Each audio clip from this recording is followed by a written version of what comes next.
Aujourd'hui, on est au niveau du grenier et on va continuer ici, cette partie. Alors, je sais plus où est-ce que je m'étais arrêté. Je sais plus si je t'avais montré ici la laine de verre. Mais il n'y avait rien de spécial, hein. Simplement, tu sais, j'ai isolé avec la mousse projetée en dessous et j'ai remis une couche de laine de verre en GR40. Bien épaisse, tu vois, j'ai bien camouflé juste en haut, donc ce coin-là, il est étanche. En tout cas, il va être bien isolé. Et je te reprends parce que, je te l'ai dit, hein, c'est un peu casse-couille, parce que c'est un peu équilibriste et tout. Donc je montre pas tout ce que je fais, parce que déjà je me fais allumer dans les commentaires parce que vous n'aimez pas les placements de produits, et j'en fais quelques-uns et j'en fais pas plein. Et surtout j'en fais bien moins que d'autres qui ne les annoncent pas et qui te la mettent.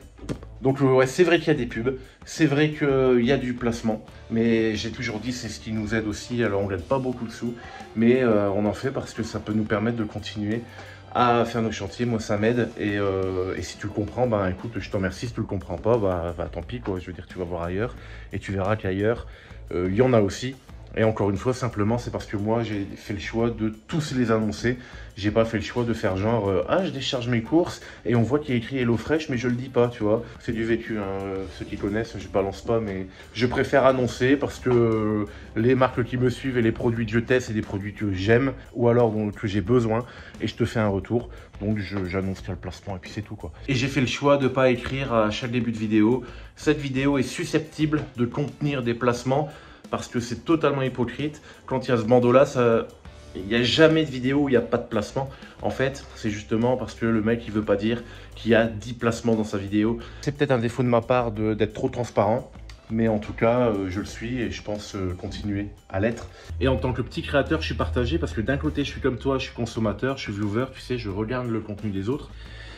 Et des fois, c'est vrai que plein de placements, ben voilà, au bout d'un moment, tu te demandes si le discours il est vraiment pertinent, s'il est vraiment objectif. Et d'un autre côté, en tant que créateur, je comprends aussi qu'il y en a, parce que c'est ce qui nous fait... alors moi, c'est pas ce qui me fait vivre, parce que j'ai un travail à côté. Moi, ça me permet de m'aider financièrement pour continuer les travaux.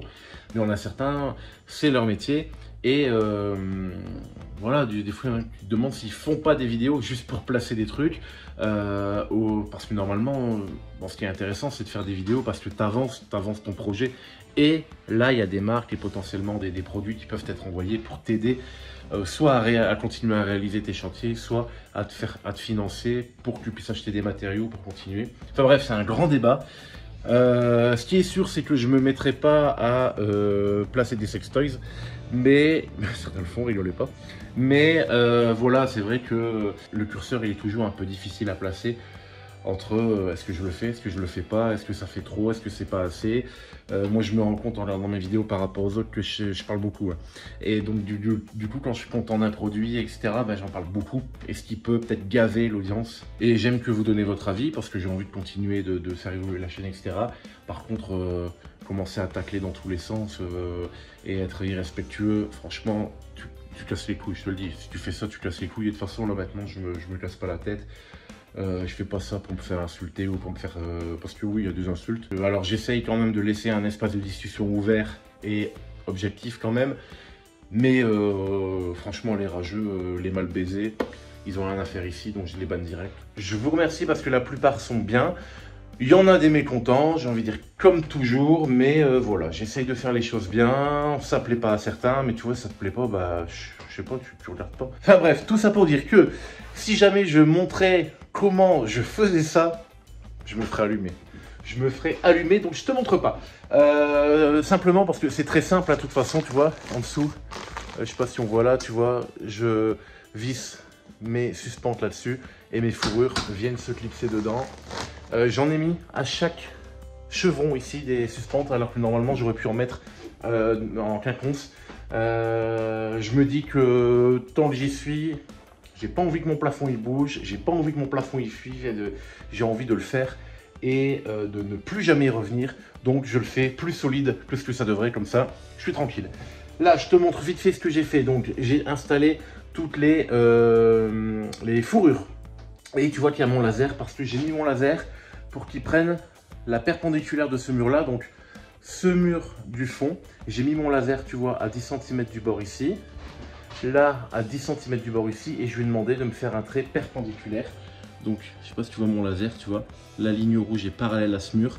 Et ici, il me fait une perpendiculaire que j'ai reportée ici sur mon plafond. C'est pas évident de parler et de filmer en même temps. Il y a ma perpendiculaire ici. Pourquoi? Tout simplement parce que quand je vais poser mes plaques, j'ai envie qu'elle ait... Parce que quand je vais poser mes plaques ici, il faut que j'ai une belle jonction là. Que si jamais je mets mes plaques un peu en biais, et ben forcément la jonction elle sera de biais et il faudra boucher au map, etc. Là ici, je me suis vissé une fourrure dans les fourrures. C'est un guide qui va me permettre, ici tu vois, elle suit le laser. Ce qui va me permettre de plaquer la première plaque comme ça et venir en appui contre celle-là. Je ne l'ai pas fait venir sur ce mur parce que ce mur, je l'ai mappé sur le mur existant. Et le mur existant, il n'est pas d'équerre avec le mur du fond. Donc ici, de là à là, j'ai 40 cm. Alors 40 cm en haut, certainement qu'en bas, j'ai peut-être 35, je ne sais pas. Mais ça va me permettre de poser une dernière petite plaque avec la découpe. Et ici, de se concentrer sur les grandes. Donc j'en ai 2 grandes à poser. Plus une où il y aura une découpe ici dans le fond. Je t'explique tout parce que ça va être un peu casse-couille. Ça devrait bien se passer. J'essaye de filmer, sinon je te reprends tout à l'heure. Soit pour te filmer la pause, soit pour te montrer le résultat. Et hop, voyage vers le futur. On a réussi à plaquer la soupente. Franchement, ça a été nickel. Ma soeur est venue passer quelques jours ici. Et un après-midi, j'étais chaud, j'ai dit vas-y, on prépare tout, on se la fait tranquille. On était 3 avec ma fille, enfin 2 et demi, avec ma fille qui nous passait les outils. Et on a réussi à plaquer ça tranquille, tu vois, on a pris le temps. Donc ça, c'est fait. Là, je suis emmerdé parce qu'en ce moment, il pleut beaucoup. Et je peux pas aller chercher mon placo pour le reste du mur. C'est le reste du mur ici, ça va être juste mappé. Donc, mais je dois aller chercher le placo de la remorque. Et quand il pleut, je dois essayer de mettre une bâche. Mais je préfère attendre pour que ce soit... nickel et pas aller galérer à acheter des matériaux, finalement tout est mouillé. En plus quand on doit les monter ici, tu vois, les plaques, elles ont tendance à se tordre un petit peu si jamais elles sont un peu humides, c'est sûr ça va péter. Ici, je suis content, au moins le plus dur est fait. On va simplement finir de plaquer et on mettra des petits coups de map avant de tout jointoyer, même si nos joints sont vraiment, je vais te montrer, vraiment nos joints sont impeccables. J'ai fait des coupes à 45 sur les plaques pour qu'ici, tu vois, on arrive, on a vraiment rien du tout quoi. À des endroits comme là, tu vois le coin il était cassé, donc je fais un peu de map, donc je vais combler légèrement, histoire de, mais c'est vraiment pas nécessaire. Et là on va aller continuer notre chantier dans la chambre d'hôte. Ouais, je t'avais dit au début, hein, on est en train de switcher entre les deux. Et regarde, qu'est-ce que c'est derrière en fait. Ça me fait marrer parce que tu vois, c'est le papier peint qu'on a choisi pour, donc c'est un test, hein, il est mis avec du scotch en attendant. On a choisi pour tout le hall, j'allais dire la montée d'escalier, mais c'est pour tout le hall d'escalier, comme ça, tout derrière moi. Ça me fait marrer parce que dans les commentaires, c'est dans le timelapse que j'ai mis, il y a un Anglais qui avait mis rénover une vieille maison de grand-mère pour en refaire une maison de grand-mère. Donc oui, on assume totalement le choix de ce type de papier peint dans les chambres, etc. On sait que ça fait un style un peu victorien, c'est totalement assumé. Et pour certains, c'est vieillot. Mais encore une fois, si on a acheté cette maison, c'est parce qu'on aimait le style extérieur. Et à l'intérieur, ça doit ressembler aussi au style extérieur. Tu vois, si on avait acheté cette maison pour en faire un loft, bah, il n'y aurait pas eu trop de cohérence. Enfin bref, en tout cas, nous, on aime bien. C'est un papier peint qui vient de chez Papier Peint Direct. Je pense que c'est le style Versailles. Tu vois, ça ne s'invente pas. Je t'en parlerai plus quand je pourrai avancer sur la pose, quand on le posera totalement partout. Je pense que ça pourra faire super bien, tu vois, dans la montée d'escalier, avec tous des cadres. On voit beaucoup ça en Angleterre. Enfin, en tout cas, moi, je l'ai vu en Angleterre. Et je te mets une petite photo ici pour te montrer le résultat qu'on souhaiterait avoir. Et on a hâte, parce qu'au final, une fois qu'on aura fini là-haut, les enduits, on arrose tout au pétard. Et ensuite, on passe au papier peint et tout l'étage sera terminé jusqu'au grenier. Donc ça, ce sera super bien. Allez, on se retrouve en bas du coup. Et ça y est, on se retrouve en bas, donc dans la chambre d'hôte. J'ai enfin reçu mon fermacelle. Donc je vais en mettre au mur, au plafond. Je pense que je te l'avais déjà dit. J'en ai reçu une partie ici. L'autre partie est stockée ailleurs. Enfin bref. Mais c'est super lourd. Moi, j'avais déjà utilisé des plaques de fermacelle. Tu sais, c'était pour faire le sol dans l'étage. Mais des plaques comme ça qui remplacent les plaques de placo, c'est super lourd. Et là, tu vois la qualité parce que franchement, c'est super dur. tu peux pas, tu vois, si j'appuie là, si je donne des coups, tu peux pas le casser facilement, c'est pas comme les ongles du placo qui se cassent facilement. C'est super rigide et tu sens, tu sais, quand tu tapes et tout, tu sens la qualité. Enfin bref, donc là je me suis installé ça comme ça, tu vois, sur des tréteaux. Parce que ici, ce qu'on va faire, c'est installer cette cloison là, donc ce mur de séparation. On va le faire maintenant. L'idée, lui, c'est qu'il vienne jusqu'en haut comme ça, tu vois. Après, il y aura le plafond qui vient là. Je voudrais le faire venir jusqu'en haut. Et comme il me reste un peu de mousse, tu sais, la mousse qu'on a projetée là, je voudrais pouvoir ici, tu vois, une fois que la plaque vient jusqu'en haut, pouvoir remettre un coup de mousse pour vraiment isoler, phoniquement surtout, cette partie, donc la partie chambre, de la partie ici qui va être plutôt petit atelier, petite remise, petite partie technique, disons.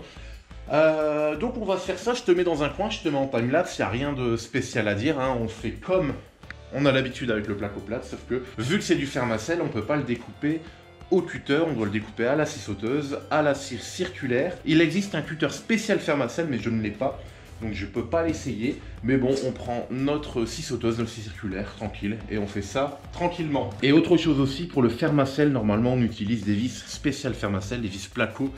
N'arrive pas à le perforer tellement c'est dur parce que ce sont des plaques, tu peux pas comparer au prix du placo normal parce que on part plutôt sur de la plaque qui est polyvalente, tu sais, c'est comme si c'était une plaque hydro, ignifugée, phonique, donc il faut plutôt comparer par rapport au prix d'une plaque qui fait tout, genre les plaques habitaux, les trucs comme ça. Donc il faut des vis spéciales, sauf que là on est sur une cloison duo fixe chez Geberit et il faut utiliser des vis autoforeuses, donc c'est ce que j'ai ici, je sais pas si tu vois bien. On a des vis autoforeuses qui vont permettre de traverser, parce que là on a déjà de l'acier qui est assez épais, c'est pas comme une ossature normale.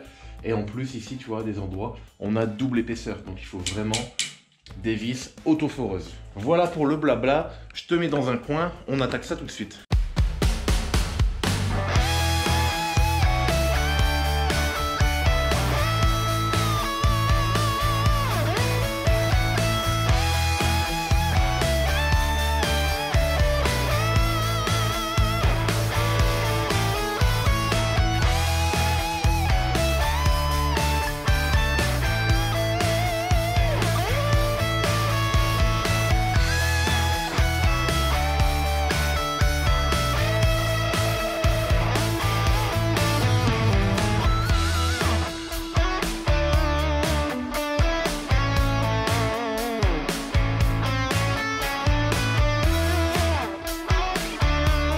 Et hop, je te reprends ici parce qu'on a terminé notre mur.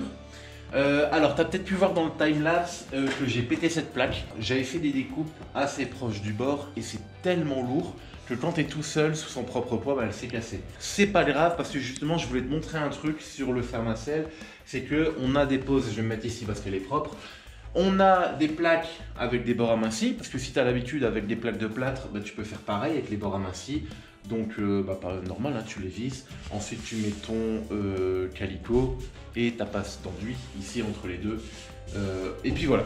Ou alors, tu as une autre méthode qui permet justement, où tu n'as pas de bord aminci et ça permet de mettre les joints les plaques bord à bord, les jointés bord à bord avec de la colle. Le truc c'est que j'ai pas encore la colle ici, donc on fera ça plus tard, mais je t'explique. En fait ici j'ai remis ma plaque quand même, je l'ai juste mis avec une vis ici centrale pour qu'elle tienne. Et ici ce qu'on va faire c'est qu'on va recoller ce morceau là avec la colle spéciale. Alors je suis pas certain que la marque recommande parce qu'ils vont me dire non, il vaut mieux changer la plaque. Mais en tout cas, pour ici, je vais faire comme ça. Je vais la recoller, on va tout rejointoyer, etc. Et ici, tout sera carrelé de toute façon avec du travertin. Donc, il y aura cette rigidité.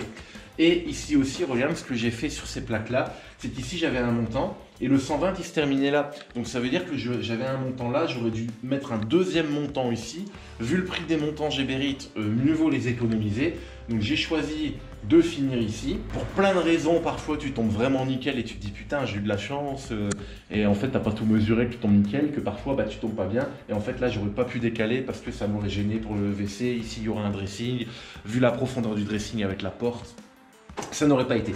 Donc ce que j'ai fait, j'ai coupé le bord aminci, donc j'ai recoupé droit et ici pareil j'ai recoupé droit, ce qui fait que pareil j'ai mis une vis ou deux hein, simplement parce que comme j'ai pas la colle je vais devoir l'enlever. je vais mettre un filet de colle et on va jointer les plaques bord à bord. Donc on va sur ce mur faire les deux types de poses. Donc là c'est moi qui l'ai recoupé, mais tu peux trouver des plaques de Fermacell directement à bord droit sans les bords ramassés pour faire des poses droites avec la colle. Donc c'est comme du... Tu mets des cartouches comme tu mets dans ton pistolet silicone, enfin tu verras, je vais le faire, donc on va faire ça. Je vais enlever cette vis là, je vais enlever les deux vis que j'ai mises. Et ici on peut pas terminer parce que j'ai pas encore reçu la porte, c'est chiant mais c'est comme ça. Et ensuite après tu vois je vais pouvoir faire réchauffer un peu les bidons de mousse projetée parce que comme je te disais au début de vidéo, l'idée c'est, je sais pas si tu vois bien, c'est de venir combler tous les petits, hop, toutes les petites ouvertures ici grâce à la mousse projetée, là-bas dans le fond aussi. Donc là, tu t'inquiètes pas, j'ai démonté la robinetterie par l'extérieur, enfin par le derrière. Et je vais refaire mes trous pour que ça tombe pile poil. Tu vois ici dans le coin, là dans les angles, je vais refaire aussi un coup de mousse projetée avant de venir ici. Tu vois, je vais remettre un montant comme d'habitude. Moi, tu sais que j'aime bien mettre ma plaque, remettre un montant qui prend en sandwich pour venir remettre une plaque ici. Mais avant de faire ça, on va tout colmater, comme ça on aura vraiment une pièce étanche phoniquement entre cette partie et l'autre partie. De toute façon ici en plus il y aura de la laine de verre qui est là derrière moi et donc on aura vraiment une étanchéité parfaite, non, pas étanchéité à l'eau hein, mais au son et à l'air avec ça plus la laine de verre et on pourra passer à notre plafond. Donc voilà, j'attends la colle et on s'occupe de ça. Alors regarde, je sais pas si on voit bien parce que j'ai mis l'éclairage du séjour entre guillemets, enfin de la chambre principale, mais là on se trouve dans la salle de bain et j'ai pas encore posé mes spots, mes éclairages parce que je dois aller les acheter. Je vais mettre comment dire, j'ai envie de mettre tous les mêmes. Ici on va se trouver dans la douche, donc on en aura un là. Au-dessus du spa je vais en mettre deux et ensuite toilette et vasque je vais en mettre aussi.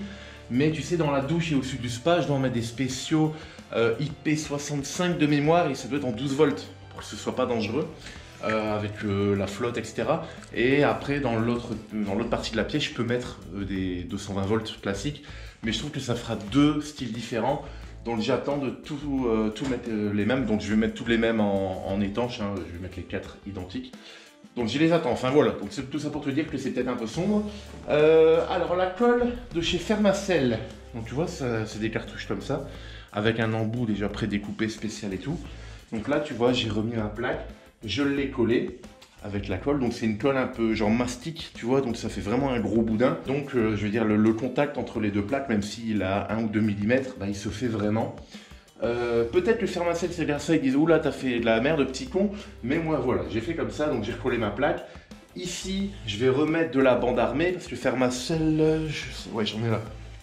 Ce qu'ils demandent c'est aussi de faire tes joints avec de la bande armée, tu sais c'est de la bande grillagée. Tout ce qui est bord aminci etc ça va être fait avec de la bande armée et ce genre de fissure aussi ou de jonction de plaques, la jonction qu'on va faire ici tu vois, on va remettre aussi de la bande armée avec l'enduit adapté Fermacell, comme ça au moins on prend toute la marque, tout est adapté pour cette utilisation. Ici j'ai enlevé ma plaque et on va, tu vois je vais te mettre en gros plan, on va remettre la colle bord à bord, donc bord droit, on va coller, on va tout visser et on sera bon, on pourra passer à la mousse.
Alors ça y est, on a fini notre mur. Tu vois, la colle, c'est de la colle un peu PU, je pense, parce qu'elle a tendance à gonfler, elle ressort un peu.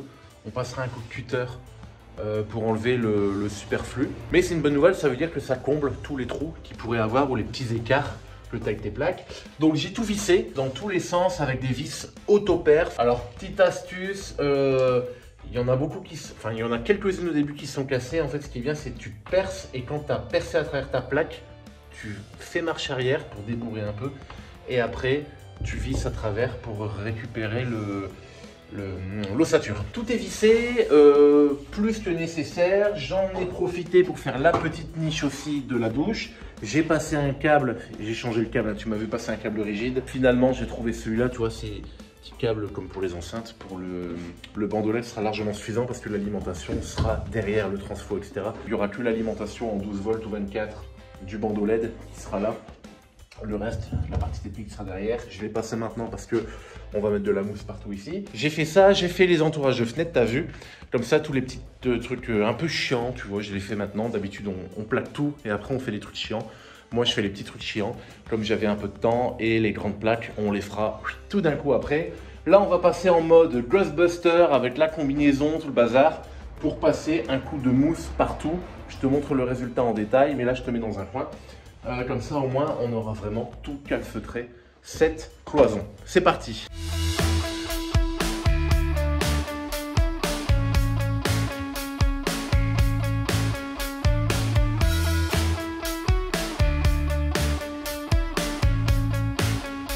Et on se retrouve ici quelques jours après. Tu vois la mousse qui a bien gonflé. J'en ai mis un petit peu trop peut-être.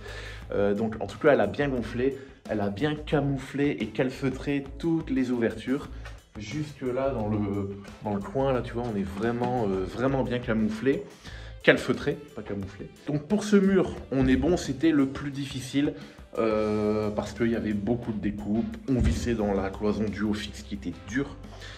Mais voilà, j'ai fait aussi les encadrements de fenêtres. Alors, j'ai pas pu terminer les côtés, mais le haut, bah, tu as vu, c'est fait. La petite aussi. J'ai pas pu terminer les côtés parce que j'avais plus assez de plaques. Alors, tu vas te dire, mais qu'est-ce qui branle avec ces matériaux, lui? En fait, simplement que j'ai fait livrer les fermacelles au boulot parce que c'était deux grosses palettes, je sais plus, il y avait pour plusieurs tonnes. Parce que j'en ai aussi un peu pour le haut. Donc du coup, je peux pas tout ramener ici et j'avais pas ramené assez. Il me reste les côtés à faire. Mais c'est pas grave, tout est déjà prévu. J'ai déjà bien rasé les murs, tu vois. J'ai plus qu'à glisser ma plaque là, tout près de la fenêtre et la visser là avec de la mousse. Et puis voilà, on va en rester là pour aujourd'hui. On a quand même pas mal avancé, c'est tout des petites bricoles, etc. Mais c'est déjà pas mal. Je vais ramener tout le fermacelle qu'il faut et là, dans la prochaine vidéo, on va pouvoir s'attaquer à tout le plafond et j'espère les murs aussi. Normalement, ça devrait aller, c'est des plaques pleines, donc ça va aller très vite. Allez, je te dis à la fois prochaine.